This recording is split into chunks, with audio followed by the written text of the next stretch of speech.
Halo, apa kabar? Saya Hersun Arif dari Forum News Network bersama dengan Bung Rocky Gerung. Bung Rocky merupakan anggota kabinet yang berlangsung di Akademi Militer Magelang, kemarin sudah berakhir, tapi sampai sekarang ini masih jadi perbincangan di kalangan publik. Dan yang paling banyak disoroti dan diperbincangkan itu adalah laporan berbagai media bahwa Wapres Gibran Rakabuming itu lebih dulu meninggalkan komplek Akademi Militer, bahkan mendahului Presiden. Dan yang mengejutkan, ini bukan karena urusannya urgent, tapi ternyata kemudian Wakil Presiden ini belusukan ke pasar dan bagi-bagi susu. Ini kan ilmu lama Pak Jokowi yang persis plek-ketiplek kembali dipakai oleh Gibran Rakabuming. Oke, bukankah Wakil Presiden harus terlibat secara total, komprehensif di dalam pembekalan menteri-menteri? Karena beliau juga punya potensi untuk menggantikan presiden secara permanen atau secara temporer bila presiden berhalangan. Jadi kurikulum pembekalan itu juga mesti dipahami secara detail bahkan oleh wakil presiden yang setiap saat bisa ada dalam posisi memimpin. Dan itu yang sebetulnya orang menganggap bahwa apa sebetulnya yang dibekalkan pada wakil presiden supaya dia juga paham bahwa seluruh urusan negara di suatu waktu akan berpindah pada dia dalam keadaan darurat ataupun dalam keadaan normal.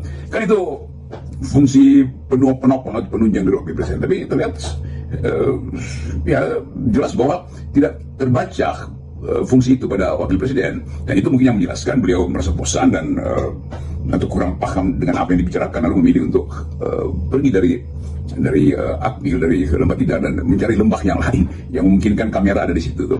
Kan kita juga bisa lihat bagaimana kamera mungkin tidak lagi menyorot pada wakil presiden, sorotan terutama pada menteri-menteri yang kontroversial di situ tuh, dan wartawan mungkin udah bosan lah itu wajah itu juga, gestur itu juga, jawaban itu juga.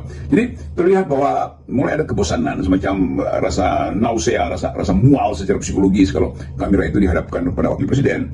Dan wakil presiden juga tahu bahwa dia tetap dalam sorotan isu-isu private jet, dinasti, segala macam. Mungkin itu mengganggu beliau sehingga memilih untuk pergi dari Magelang lalu mencari sesuatu yang lebih sensasional dengan rakyat, yaitu bagi-bagi hadiah lagi itu, atau bagi-bagi susu atau apa, buku tulis segala macam itu. Jadi memang ada kamera yang melekat pada wakil presiden untuk memungkinkan setiap saat wakil presiden bisa mengeksploitasi suasana supaya dia diingat terus. Nah, ini masalah yang menetap sebetulnya, atau mungkin kita anggap kok bisa ya pencitraan itu diwariskan, DNA-nya kok sama itu kan antara wakil presiden dan mantan presiden ya, Presiden Jokowi. Nah, kemampuan kita untuk mendeteksi keadaan di dalam kabinet juga dimungkinkan untuk mengatakan pasti akan ada keretakan, karena orang akan bertanya-tanya kenapa wakil presiden tidak ada. Bukankah wakil presiden justru punya fungsi pengawasan secara melekat sehingga pengambil alihan tugas atau mendampingi kegiatan pemerintahan ketika presiden berada di luar negeri misalnya atau tidak bisa bertugas, seluruh tugas presidensial itu harus diambil alih oleh wakil presiden. Tapi sekali lagi ini urusan kamera mana yang lebih menarik. Kamera di depan kelas untuk membahas secara konseptual potensi negeri ini bertumbuh 8%, atau kamera di luar kelas yang langsung memperoleh efek popularitas atau favorability pada wakil presiden. Kelihatannya kamera di luar kelas yang lebih menggiurkan bagi beliau. Oke, itu urusan tim sukses wakil presiden. Maksudnya tim kamera yang siaga 24 jam. Itu sejak beberapa hari ini kan mencermati ada yang konsisten dari sikap maupun ucapan Pak Prabowo yang kita sebut sebagai paradigma. Bagaimana mensejahterakan rakyat Indonesia sebagaimana diamanaskan oleh Undang-Undang Dasar dan oleh konstitusi kita ya. Dan ini Pak Prabowo just menyatakan bahwa para menteri diminta untuk menggunakan APBN itu untuk kesejahteraan rakyat. Saya kira itu bagi wakil presiden terlalu sophisticated dan hasilnya tidak instan seperti belusukan dan bagi-bagi susu. Jadi kalau kita simpulkan misalnya apa basis dari politik presiden, yaitu menerangkan problem Indonesia menuju 2009, yaitu berupaya untuk mengurai potensi-potensi yang masih terlilit oleh korupsi, terlilit oleh disparitas ekonomi, terlilit oleh hilangnya harapan. Kan kelihatannya Presiden Prabowo berupaya untuk menguraikan lilitan-lilitan itu.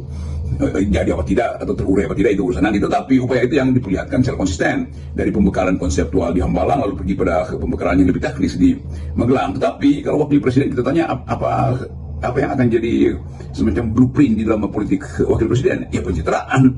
Kan tetap buat wakil presiden, yang lebih penting adalah mempersiapkan diri supaya elektabilitas atau likability dia itu tetap ada di atas. Jadi pasti ada lembaga survei yang memberi beliau semacam petua atau perencanaan strategi supaya harus terus hadir di depan televisi, karena orang Indonesia itu hanya mengingat mereka yang wajahnya ada terus di televisi kan, atau di depan kamera netizen. Jadi sekali lagi kita lihat kemungkinan ada keretakan nanti, atau saya kira saya pastikan aja pasti ada keretakan antara psikologi presiden yang berupaya untuk putting people first itu, sementara wakil presidennya putting kamera first itu. Jadi terlihat jarak pengetahuan atau jarak kapasitas, tapi itu bukan urusan para pengamat, itu urusan di dalam internal organisasi itu. Apalagi para menteri mungkin juga mulai kasak-kusuk mempersoalkan ini, kok wakil presiden tidak punya semacam gagasan yang otentik ya, kok wakil presiden tidak bisa mengucapkan sesuatu yang betul-betul konseptual, kok wakil presiden tidak mampu untuk melihat mana yang paradigmatik, mana yang sekedar sensasional tuh. Jadi itu yang saya maksud beberapa hari lalu saya katakan bahwa pasti ada